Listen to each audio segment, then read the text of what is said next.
السلام علیکم ورحمۃ اللہ وبرکاتہ۔ بسم اللہ الرحمن الرحیم۔ عن ابی ذر رضی اللہ عنہ قال قال لی رسول اللہ صلی اللہ علیہ وسلم اتق اللہ حیث ما کنت واتبع السیئۃ الحسنۃ تمحها وخالق الناس بخلق حسن، رواہ ترمذی۔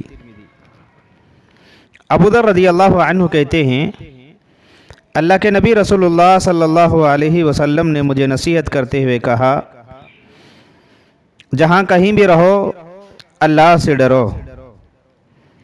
کوئی گناہ تم سے سرزد ہو جائے اس کے فوری بعد نیکی کر لیا کرو، وہ نیکی وہ گناہ کو مٹا دیتی ہے، اور لوگوں کے ساتھ میں حسن معاملہ حسن اخلاق کے ساتھ پیش آیا کرو۔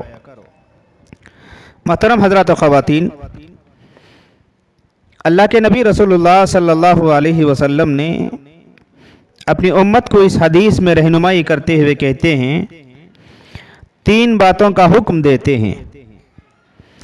سب سے پہلی بات، ہر انسان کو چاہیے کہ وہ دنیا میں کس جگہ پر بھی رہے، کس کونے میں بھی رہے، کس حال میں بھی رہے، بندہ مومن کی یہ صفت ہونی چاہیے کہ وہ ہمیشہ اللہ رب العالمین سے ڈرے۔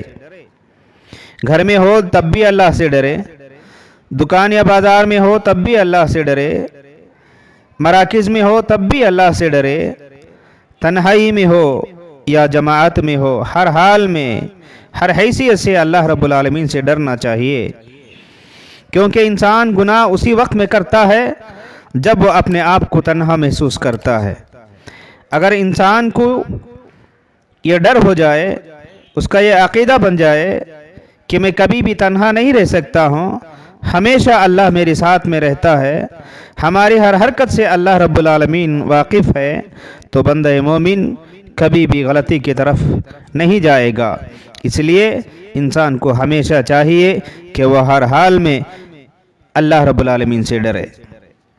دوسری چیز جس کی طرف رہنمائی کی گئی ہے اس حدیث میں، کہ انسان آخرکار انسان ہے، انسان ہونے کے ناطے کہیں نہ کہیں اسے غلطی ہو جاتی ہے، اسے بھول ہو جاتی ہے، اسے کوئی گناہ سرزد ہو جاتا ہے، لیکن حقیقت میں مرد مومن، اچھا انسان، نیک مسلمان وہی ہو سکتا ہے کہ اسے اس بات کی طرف رہنمائی کی گئی ہے کہ جہاں تک ہو سکے غلطیوں سے، گناہوں سے اجتناب کیا جائے، گناہوں سے غلطیوں سے بچا جائے۔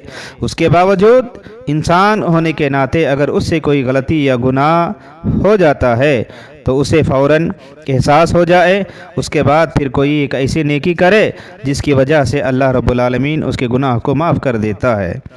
تو اس حدیث میں ہمیں یہ بھی بتایا کہ نیکیاں گناہوں کو ختم کر دیتی ہیں، نیکیاں اللہ کے غصے کو کم کر دیتی ہیں، نیکیاں اللہ کی رحمت کو ہمارے اوپر نازل ہونے کا سبب بن جاتی ہیں۔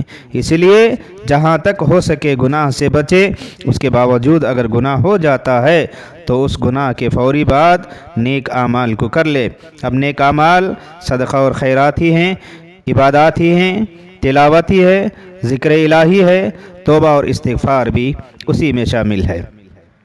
تیسری چیز جس کی طرف رہنمائی کی گئی ہے اس حدیث میں، وہ ہے لوگوں کے ساتھ میں حسن اخلاق سے پیش آنا، لوگوں کے ساتھ میں حسن معاملہ کرنا ہے۔ آپ صلی اللہ علیہ وسلم نے فرمایا، قیامت کے دن میدان عمل میں سب سے بہترین عمل جو ہوگا، سب سے وزنی عمل جو ہوگا، وہ حسن اخلاق کا عمل ہوگا۔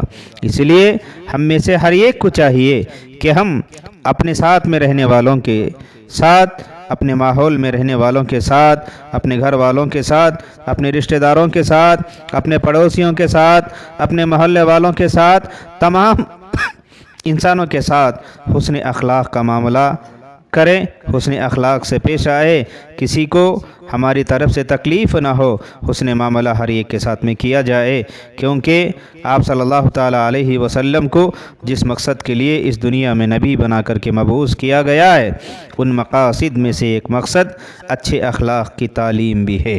اللہ سے دعا ہے اللہ تعالیٰ مجھے اور آپ کو اس حدیث پر عمل کی توفیق بخشے۔ آمین۔ اقول قولی ھذا استغفر اللہ لی ولکم ولسائر المسلمین اجمعین۔ السلام علیکم ورحمۃ اللہ۔